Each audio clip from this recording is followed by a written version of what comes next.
tell me what to do. That was Prince Automatic. I love telling people what to do, but they never do it. I think I'm wasting my time. People tell me what to do all the time, and I never do it either. So I think we've got something to learn there. All right, now I just wanted to break off into my first article for the night that I wanted to have a look at. This one is from 21st Century Wire, and basically it's about left-wing politics. In an article on 21st Century Wire by Dady Cherry and Gilbert Mercier called #Hell and the Fake Left, they describe the rise of the emergence of fake left-wing politics as opposed to real left-wing politics like Real Madrid or the real IRA. Now we have the real left. Yes, folks, we have officially crossed the border into Crazy Town.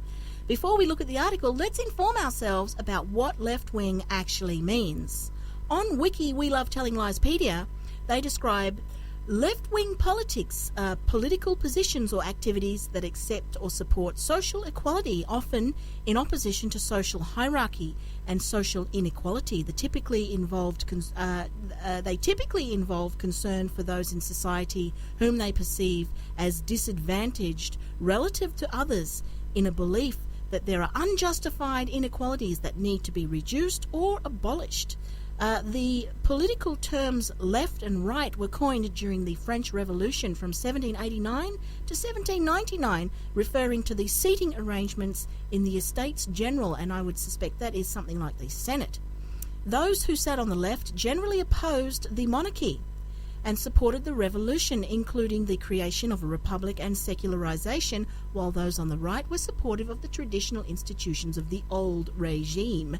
Use of the term left became more prominent after the restoration of the French monarchy in 1815, when it was applied to the independents. The word wing was appended to left and right in the late 19th century, usually with disparaging intent, and left wing was applied to those who were unorthodox in their religious or political views. So there's your little bit of background on what left and right is all about. But briefly on the rise of the fake left, I've abridged this article called #Hell and the Fake Left, as we are a bit low on time, but the article as follows says, all writers with a desire to rattle people out of their torpor occasionally wonder if it's worthwhile to continue to try to raise their voices over the din of lies and distractions. For more and more of us, the fake left lobotomizes most of whom it touches. The increasing sophistication of this group and its rate of expansion are astounding. Its purpose is to annihilate and replace the real left, and is making great strides in this regard. By contrast, the motivations of the fake left are money and fame. I can think of a few little celebrities that spring to mind with that one. Money and fame. The preservation of their place in their ivory towers, together with all the trimmings of an upper middle class or wealthy lifestyle, and for them the path is smoothed and the wheels of the machine are oiled for lucrative book deals, speaking tours, radio and television interviews, and articles that are infinitely reverberated through approved sites on the internet. Their spokespeople channel political ideas towards electoral cycles and transform revolutionary musings into banalities, paralysis, and futile actions. Alternatively, the ideas are muddled, branded and labelled with names like shock doctrine, disaster capitalism, or climate capitalism, so that they may be put away and no longer examined. An important function of the fake left is to diffuse legitimate, spontaneous defence. Righteous anger is made to give way to confusion, and the impetus to revolt is transformed into the futility of virtual actions. Now, I just wanted to say briefly that this thing about virtual actions, there's a new term that is springing up as we speak, and it's called, of all things, slacktivism. And slacktivism is whereby people make a few posts online and think their job is done. It's like, take that New World Order, and they go back to watching TV and eating their junk food and going to their jobs, and that's it. Now back to the article. Slogans are used as vaccines to prevent the contagion of dissent.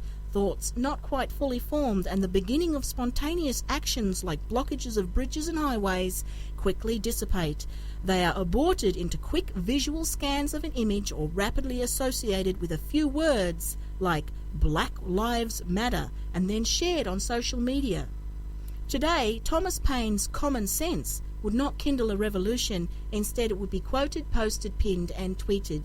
For those of you who don't know who Thomas Paine and who he is and his Common Sense pamphlet, it was written by him in 1775 and 1776 and inspired people in the 13 colonies to declare and fight for independence from Great Britain in the summer of 1776.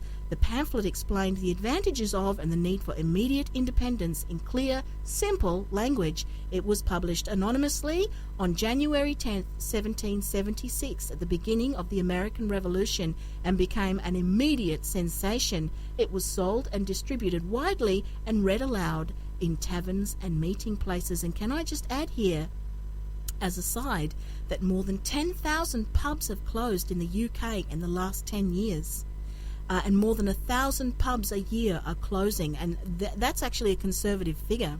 Remember, folks, many a coup was formulated in pubs and taverns, with people more likely to share their views after a couple of pints. Now, back to the article. The fake left is a decoy, a hunter's trap to break the leg of any possible revolution. One of the fake left's godfathers is the multi-billionaire George Soros. And if you'll remember, I spoke about George Soros last week on my show in relation to funding mass people movement and these welcoming committees and welcoming programs for refugees that are broadcast all over the mainstream media to give people the idea of passivity and this sort of thing, when it's not about refugees or migration. It's about stopping bombing their countries, and funding and arming terrorists might help to stop the refugee flood in the first place. So that's a conversation people need to have with their friends and family. Now back to the article. George Soros obviously believes that wealth equals wisdom and has come up with a clever model to launder his vast financial gains into global political influence. Soros has developed an extremely diversified portfolio of intellectual properties and non-governmental organisations in more than 37 countries. Artists throughout the world who present their people as victims and promote passivity and despair are rewarded with support and prestigious prizes. Have you noticed that? They certainly give to their own.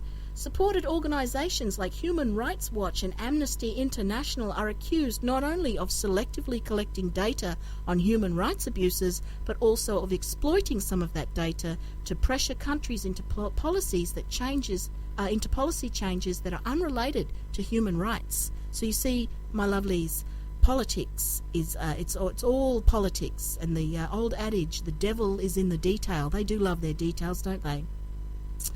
When US-friendly corrupt governments and US-sponsored institutions like USAID and the United Nations are exposed by the real left, Soros-sponsored think tanks and new organisations like the Centre for Economic and Policy Research spring into action and become the voice of reason, demanding that these organisations self-reform, but dismantlement and profound systematic change are never on the agenda. In most of the world, and especially in the US, elections are staged with the primary goal being to let off steam from targeted sectors of the population. A secondary goal is to make a rigged political process appear believable and give the impression of a free exchange of ideas, while the candidates are presented as caricatures that trigger an emotional identification in specific groups of people. In the US in 2016, the mean, misogynistic and racist, ugly American stereotype is served well by Donald Trump for the right. On the other side, the reincarnated Occupy leftist champion of social justice is played by Bernie Sanders. Nonetheless, it is Hillary Clinton's turn to win. Trump and Sanders serve to keep the elections in the news and to make Clinton the only supposed pragmatic choice. The fake left poaches the narrative of the real left so as to kill it. Since it lacks a heartfelt leftist rhetoric, it must continually borrow one, ironically to severely criticise the real left to present a superficial version of it. Any critical examination will show that the self-proclaimed firebrands of the left have for decades never moved the revolutionary dial an iota. If books like Noam Chomsky's Occupy or Naomi Klein's Shock Doctrine or Chris Hedges and Joe Sacco's Days of Destruction, Days of Revolt had been genuine, they would have brought people to the barricades in the street, and there would surely be attempts to suppress them. Instead, the books have been celebrated and glorified by the media establishment because these pseudo-radical manifestos have not brought action but paralysis. The latest book offering by Naomi Klein, called This Changes Everything, will by design change absolutely nothing at all except the balance of her bank account. Those few of us who are genuinely trying to change the course of events sometimes wonder how we can compete against this powerful new machine that appropriates our message, twists it, and then blasts the degraded version of it through countless bullhorns. Doesn't the public realise that wealth and fame are not the normal trappings of revolutionaries? Don't people know that revolution is never easy, and that if it appears to be, it is not real? If words like earth, nature, life, democracy, dissent, protest, love, and revolution are allowed to lose their weight, our voices will go the way of the song of the extinct dodo bird. It is imperative that these words be reappropriated and re-infused with meaning. Revolutionary talk cannot be permitted to become an exercise in futile venting or a validation of passivity. To mean anything at all, it must be enacted in community. I do like that article. Dady Cherry is the author of We Have Dared to Be Free, and Gilbert Mercier is the author of The Orwellian Empire, and that article was originally published at the New Junkie Post. And can I just say, all of this fake left bullshit is in lead up to fake New Age political parties that you'll see emerging over the next few years. They've already got them waiting in the wings. The fake left is all about a fake revolution, and I'll give you an example of the fake left. Russell Brand is the poster boy of the fake left. He looks like the love child of Che Guevara and Jesus Christ. He talks really fast, and he's a former drug and sex addict, so he must know what he's talking about. His very name is a neuro-linguistics programming shitstir and taps into the wannabe activist in all the fake left, edgy, mainstream, so-called modern, informed and fake progressive people out there seeking change and who feel they are not being fairly represented by these old farts who won't get out of office. This changing world feels as if it doesn't have a voice of its own, and people are marginalised due to their fashionably unique social demographics. They love being outsiders, but not too far out to be called a conspiracy nut, as that's just socially embarrassing, and you don't want that. Russell Brand is a hero, I'm told, and his copyrighted version of the word evolution with the where love is highlighted backwards. It's backwards, all right. Complete with merchandise and paraphernalia, you too can dress and look like the cool kids. Wow, Russell, how did you do it? People like him lead wannabe revolutionaries into battle on the streets against the police and make the job just a little bit harder for the people who are not right-mongering political puppets. If you want to win the war, you have to be both sides of the conflict. It's called controlled opposition, and that is exactly what Russell Brand is. And the sickly stench of Hollywood movie stars who glorify violence in movies and have the audacity to spout anti-gun rhetoric are obvious mouthpieces for the establishment. The heartland of the fake left is celebrities. In the lead-up to the fake left revolution, mainstream musicians, Coldplay and Morrissey among them, will bang their socialist drums. Bob Geldof will be wheeled out looking like King Theoden of Rohan possessed by Saruman in Lord of the Rings. Bono will slither out of the hole and attempt to keep a straight face, and Russell Brand will use big words in catchy NLP snapshots, and for a few dizzying cosmic seconds the throngs will swoon over the new political faces, complete with t-shirts with edgy slogans written on them. It won't take long before this new age governing rubbish will flop on its arse just the way we knew it would, and their rants of socialism being the answer to the world's woes will at last fade into the hovering mirage of a steaming political sewage plant. They will all fail before this is done.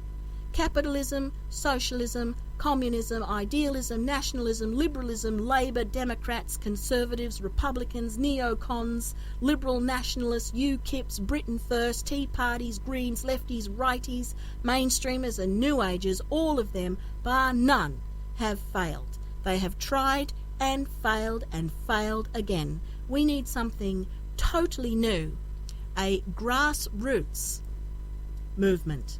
It's a community-driven movement from the ground up, not the top down, the ground up.